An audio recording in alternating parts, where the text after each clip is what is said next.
प्रिय भाई बहन, आज की रोटी के घर सदस्य व्यक्ति अगले यीशु ख्रिस्तांची मदर नावाचे सप्रेम नमस्कार। आज की दिनांक 20 मार्च 2025 गुरुवार।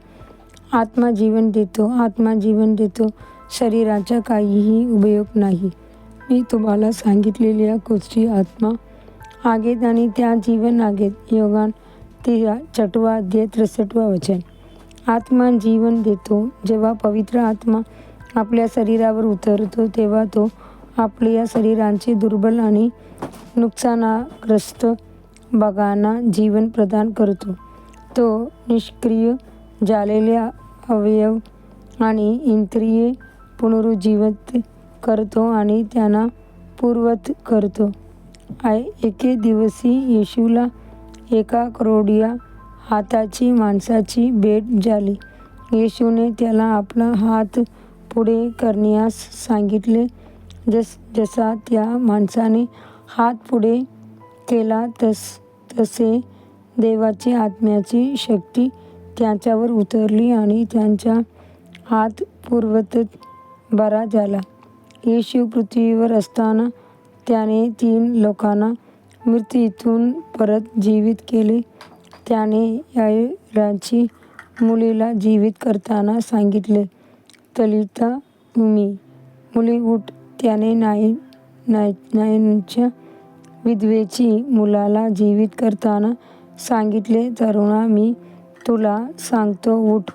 आणि त्यानं लाजरला दडक्यातून हाक मारली, लाजरा बाहेर ये। मात्र जेव्हा येशू स्वतः मृत्यू पावला तेव्हा पवित्र आत्म्यानेच त्याला मृत्यूतून उठवले। बायबल स्पष्ट सांगते, जर येशूला मृत्यूतून उठवणारा आत्मा तुमच्यात वास करीत असेल तर ख्रिस्ताला मृत्यूतून उठवणाऱ्या देवाने तुमच्यात वास करणाऱ्या त्याच आत्म्याद्वारे तुमची नश्वर शरीरालाही जीवन देईल। रोमकर 8 अध्याय 11 वचन। तुमच्या शरीराचा जो भाग दुर्बल किंवा निष्क्रिय झाला आहे त्यासाठी या वचनाला धरून रागा आणि प्रभूला मागा। नक्कीच जो ख्रिस्ताला मृत्यूतून उठवू शकतो तोच तुम्हालाही जीवन देईल। तर मी योब म्हणतो, परमेश्वराच्या आत्म्याने मला निर्माण केले आहे आणि सर्वशक्तिमानाची श्वासाने मला जीवन दिले आहे। 33 अध्याय वचन 4।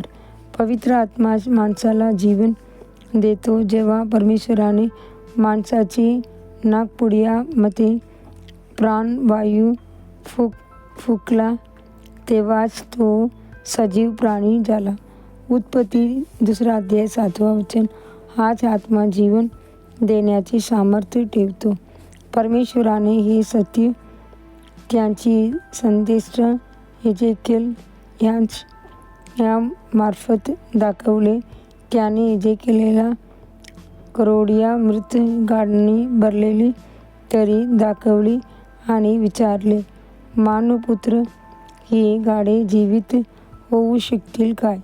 एजेकिएलने पाहिले की ती गाडे अत्यंत कोरडी आणि निर्जीव होती, त्यामुळे त्याला त्यांच्यात जीवन येईल यावर विश्वास नव्हता। म्हणून त्याने उत्तर दिले, हे परमेश्वरा, तूच जाणतोस। एजेकिएल 37 अध्याय 2 आणि 3 वचन।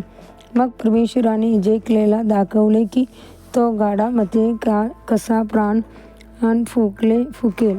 जसे एजेकिएलने भविष्यवाणी केली तसे हाडे एकमेकांशी जोडली गेली। तिथे एक आवाज झाला आणि गडगडाट झाला आणि गाडे एकमेकांशी जुळली। त्यांच्यावर स्नायू आणि मांस आले आणि वचनाने त्यांना झाकले आणि जेव्हा त्यांच्यात श्वास आला तेव्हा ती गाडे जीवित झाली आणि एक महान सैन्य म्हणून उभी राहिली। एजेकिएल 36 अध्याय 7 ते 10 वचन। गरज आत्मा जीवन देतो। पुढील चिंतनासाठी वचन, त्यांच्या मार्फत आपण कृपा व प्रेरितपद प्राप्त केले, जेणेकरून सर्व राष्ट्रामध्ये विश्वासाचे पालन यावे आणि त्यांचे नाव गौरवशाली यावे. त्यांच्यामध्ये तुम्ही येशू ख्रिस्तांचे बोलावले आहेत. रोमकांस 1 अध्याय 5 आणि 6 वचन. आजच्या बायबल वाचन सकाळी येसाया 4 अध्याय 5 अध्याय 6 अध्याय. संध्याकाळी लूक 1 अध्याय 1 से 20 वचन. धन्यवाद. 20 वचन.